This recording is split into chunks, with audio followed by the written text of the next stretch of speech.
Des boutons rouges et verts, des interrupteurs et des fils électriques un peu partout. Voici les projets industriels des étudiants candidats ingénieurs de l'AELA de Mons et de Charleroi.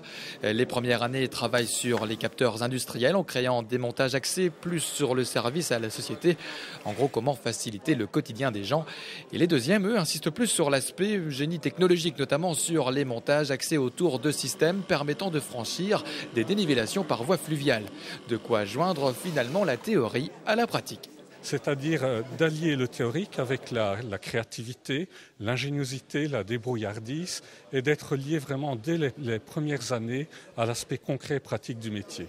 C'est donc le grand jour pour ces futurs ingénieurs. Il faut être prêt, s'assurer que tout fonctionne, sans quoi les professeurs sanctionnent, mais... Ça fait 4-5 ans maintenant que ça dure, ça fait 4-5 ans qu'on a chaque fois des surprises et dans 99% des cas ce sont des bonnes surprises. Et ces bonnes surprises se retrouvent ici lors de cette journée qui se veut aussi porte ouverte, histoire de susciter de futures vocations et de montrer aux parents ce que font réellement leurs enfants.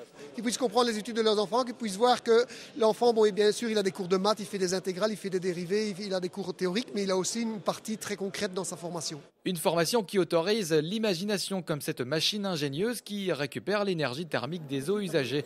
Un système utile et économique. Ici, c'est de chauffer une pièce, mais on pourrait penser, par exemple, dans une entreprise, à utiliser les calories, par exemple, pour fabriquer de l'eau distillée, comme c'est le cas dans l'entreprise Baxter.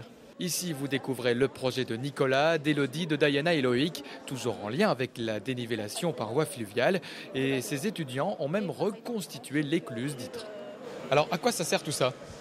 Ça sert à passer une dénivellation par voie fluviale. Donc c'est pour permettre au bateau de passer d'un niveau amont à un niveau aval ou inversement, quand il y a un écart de niveau sur un fleuve, sur un canal. Et en pratique, cela donne... Donc un bateau se présente, on ouvre la porte, il rentre. On ferme la porte, on monte ou on descend le niveau selon le côté où il arrive. Pareil, on ouvre, on ferme la porte et le bateau peut arriver là où il veut arriver.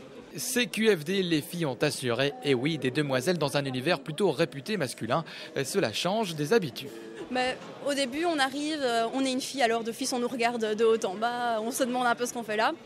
Et puis, on s'intègre, il n'y a aucun souci. Bon, allez, réfléchir autant, cela ouvre l'appétit. On irait bien déguster une petite saucisse. Alors, c'est la section cuisine, vous êtes le chef cuistot ? Non, vous vous trompez, monsieur.